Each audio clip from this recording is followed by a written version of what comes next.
What we are absolutely not going to discuss in this video is how positioning plants as low light loving is a scam to set people up to fail in order to force them to buy plants. What we are going to talk about, or what I'm going to talk about is, because you're just going to listen, is how low light plants fall into two categories. The first category, they're not low light at all, they're just hardy. And in this category, we have things like snake plants, ZZ plants, rubber plants, Schefflera, Dracaena, all those like standard houseplants. Even some succulents are marketed as low light because they're hardy. Typically, these plants come from places that are very exposed and they have to put up with a lot of adverse conditions. So it will be freezing cold, high winds, hot during the day, just awful, and they can just take it. These plants come from all over the world, but they've adapted to whatever conditions they are. So the one thing that ties them all together is that they can put up with a lot of shit. Imagine for a second that you are a plant. You live on a rock on the side of a mountain. In the daytime you burn. At night you freeze. Last Tuesday a lion peed on you. And tomorrow, torrential rain. And then someone took you home to their house. Well, not you, but maybe one of your ancestors. And now you don't have to deal with the elements. You only have to deal with Jessica. And Jessica put you on a dark bookcase and she has a watering schedule that you cannot fathom, because why would she water you every day for a fortnight and then not again for 6 months? And this is the life of a snake plant. They don't love low light. They don't thrive in low light, but they are just exceptionally good at staying alive in adverse conditions.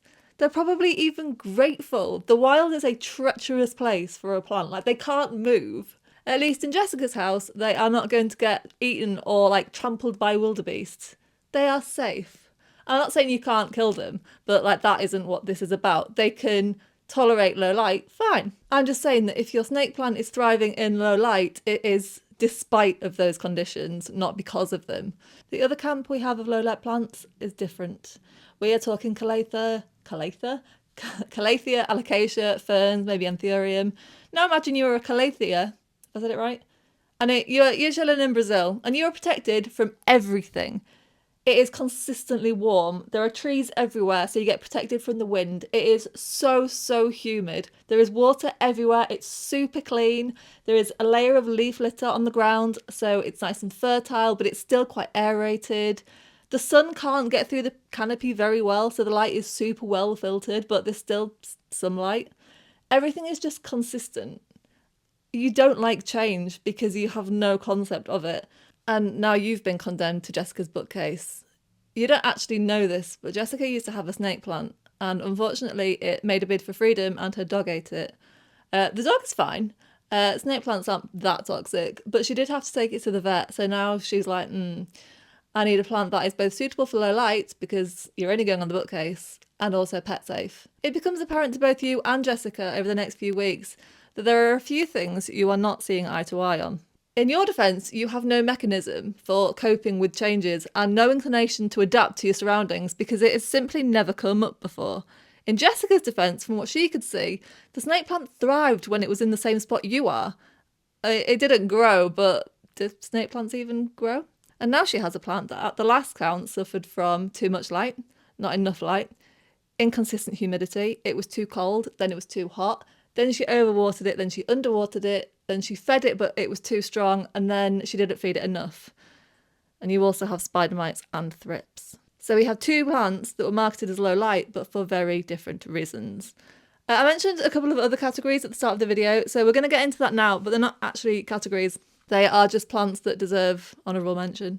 The first one is peace lilies, and peace lilies are actually low light plants that don't really care about the other stuff. They're not really bothered about the humidity and stuff. They don't mind inconsistent temperatures. They don't tend to attract pests, and they're actually quite difficult to kill. If you have killed one, they're not impossible to kill, but more difficult.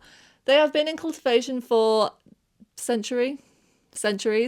So they have been selectively bred to do okay in people's homes. Shall we revisit big house plants selling us plants doomed to fail?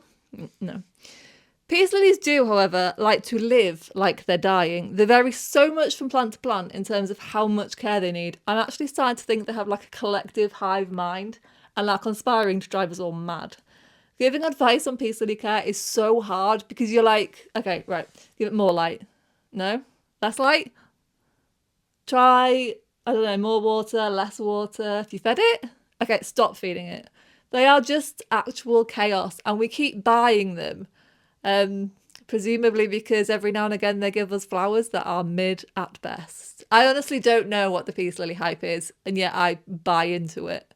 And we're not going to spend any more time on it because like mine can hear me and they thrive on the attention.